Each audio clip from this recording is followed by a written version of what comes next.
Hello साथियों, नमस्कार। आज मैं इस वीडियो के माध्यम से बाबा साहब की आवाज़ को आप लोगों तक पहुंचाना चाहता हूं।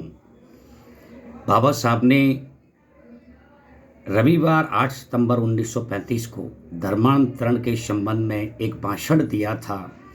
उस भाषण को मैं आप लोगों के सामने रीड करूंगा और इस भाषण को सुनकर के आपका हृदय द्रवित हो जाएगा, ऐसा मैं समझता हूँ।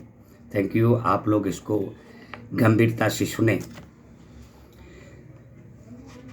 सभा में अत्यंत गंभीर वाणी में डॉक्टर अंबेडकर ने अपने भाषण में कहा, सभा अध्यक्ष महोदय और भाइयों, मुझे शुरू में दो बातें स्पष्ट करनी चाहिए।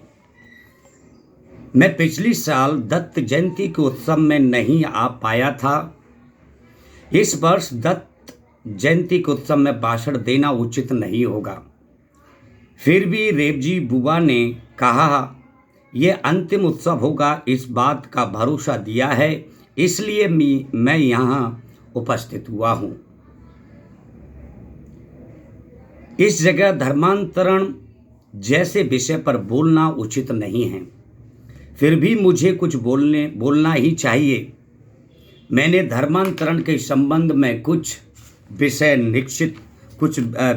निश्चित किए हैं। मैं धर्मांतरण करूंगा ही, लेकिन मैं थोड़े समय के लिए रुका हूं, क्योंकि तुम लोगों का विचार क्या है। तुम सभी 7 करोड़ लोगों को धर्मांतरण करना चाहिए, यही मुझे जानना चाहिए। एक भी व्यक्ति को पीछे नहीं रहना चाहिए। थोड़े थोड़े लोगों का अलग होकर दूसरे धर्मों में जाने से तुम्हारा नुकसान होगा।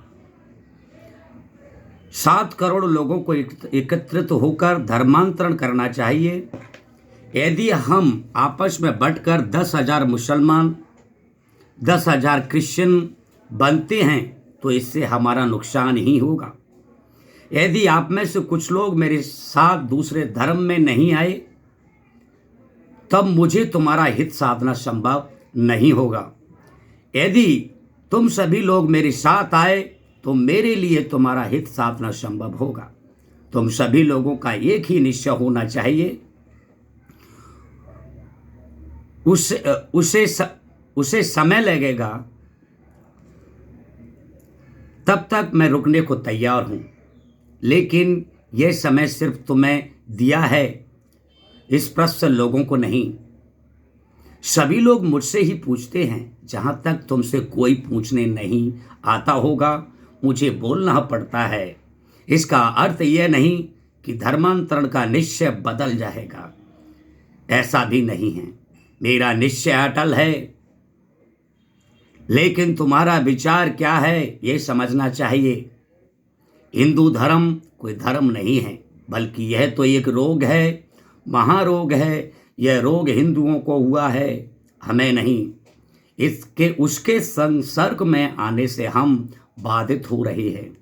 यदि किसी मनुष्य को संसर्गजन्य रोग हो जाता है तो उसे क्वारंटाइन में रखा जाता है। उसी तरह हिंदुओं से हमें अलग रहना चाहिए। रोग हिंदुओं को हुआ है, हमें नहीं। हम अछूतों ने कोई पाप नहीं किया है क्या? हम अछूतों ने कोई पाप किया है क्या? कुछ नहीं। स्पष्ट लोगों ने किया है, पर उसका फल हमें भोगना पड़ रहा है। इसलिए हम लोगों को उनसे दूर रहना चाहिए। यदि हिंदुओं को अपना बचाव करना है तो वे हमारे पीछे आएं। अस्पृश्यता समाप्त करने का प्रयत्न करो। ऐसा कहने मात्र से अस्पृश्यता को खत्म करना संभव नहीं है। हिंदू धर्म तो धर्म नहीं है, हिंदू धर्म भी धर्म है। मुझे यह बात समझानी चाहिए।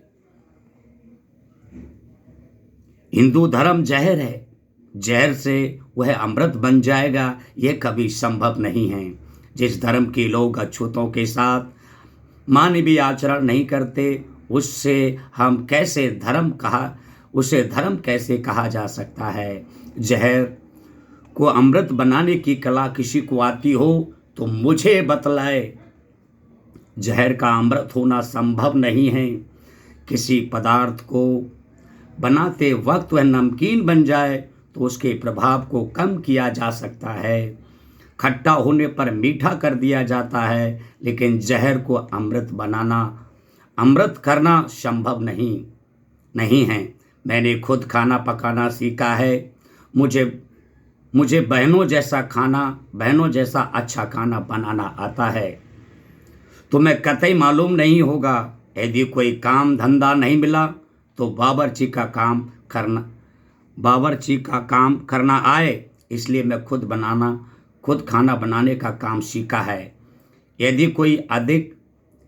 यदि पदार्थ अधिक नमकीन होगा तब मैं उससे नमक कैसे निकाला जाए, यह तरीका जिस बहन को मालूम नहीं है उसे मैं एक युक्ति बता रहा हूँ। नमकीन पदार्थ जब पक रहा होता है उसमें कागज का टुकड़ा डालकर रखना चाहिए। उससे पदार्थ का खारापन निकल जाता है। तालियां। मेरा कहने का मतलब यही है कि हम सब कुछ बदल सकते हैं, लेकिन जहर का अमृत करना संभव नहीं है। मुझे कल ही गुजरात से एक पत्र आया है। उस पत्र में एक हकीकत बयान की गई है। उसे बताने पर हिंदू धर्म जहर है, इस संदर्भ में तुम्हारे मन में विश्वास पैदा होगा। गुजरात के एक गांव में एक जैन विद्यार्थियों का बोर्डिंग है। उसमें करीब 20 लड़के पढ़ते हैं। उनकी देखरेख करने के लिए एक सुपरिटेंडेंट रखा हुआ है। उस बोर्डिंग के अहाते में अस्पृश्य जाति का एक परिवार काम करता था। उनका 3 वर्ष का एक बच्चा भी था। वे उस बच्चे को पीठ पर बांधकर बोर्डिंग के अहाते में ले जाते थे। एक दिन उस बच्चे को अहाते में खेलता देख छोड़कर उसके माँ बाप कहीं काम पर चले गए। इधर बच्चा खेलते खेलते बोर्डिंग के दरवाजे के पास ही छोटे पानी की हौज के पास चला गया था। हौज 4-5 फुट गहरा और 2-2.5 फुट चौड़ा था। दुर्भाग्य से वह बच्चा हौज पर चढ़ा और पानी में गिर गया। यह सब बोर्डिंग के 20 लड़कों ने और उसके वृद्ध शिक्षक ने देखा, लेकिन उन्होंने उस बच्चे को हौज के बाहर नहीं निकाला। यह खबर उन लड़कों के बच्चों के माँ बाप को दी। बहुत समय के बाद उस बच्चे के माँ बाप आए और बच्चे को हौज से बाहर निकाला। उसके बाद बच्चे के माँ बाप उसे दवाखाने में लेकर गए। डॉक्टर ने बच्चे की जांच करके बताया कि बच्चा 2 घंटे पहले ही मर चुका था। अब प्रश्न उठता है कि यहाँ उपस्थित 20 लड़कों ने और उनके वृद्ध शिक्षक ने उस बच्चे को हौज से बाहर क्यों नहीं निकाला? इसका उत्तर यही है कि वह बच्चा अछूत जाति में जन्मा था, इसलिए उसे नहीं निकाला गया था। ऐसा है हिंदू धर्म। उससे मानवता की अपेक्षा करना व्यर्थ है। अछूतों को हिंदू समाज से कभी भी न्याय नहीं मिलेगा। हिंदू धर्म एक महारोग है। उससे अछूत लोगों को अपना बचाव करना होगा। धर्मांतरण ही उसका एकमात्र उपाय है। हाल में नासिक जिले के नादूर गांव में घटी हकीकत तुम लोगों ने पढ़ी होगी। 2 महार महिलाओं के पास 2 घास के गट्ठे दिखाई दिए।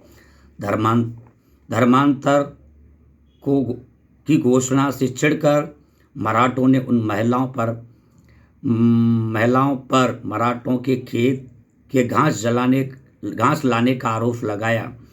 उन बाइयों ने विनम्रता के साथ मराठों को कहा, फिर भी मराठे उनका कहना मानने को तैयार नहीं थे। अंततः उन महिलाओं को डराया गया। इतने पर ही मराठों का समाधान नहीं हुआ। मराठों ने महारों के खेत में अपने जानवर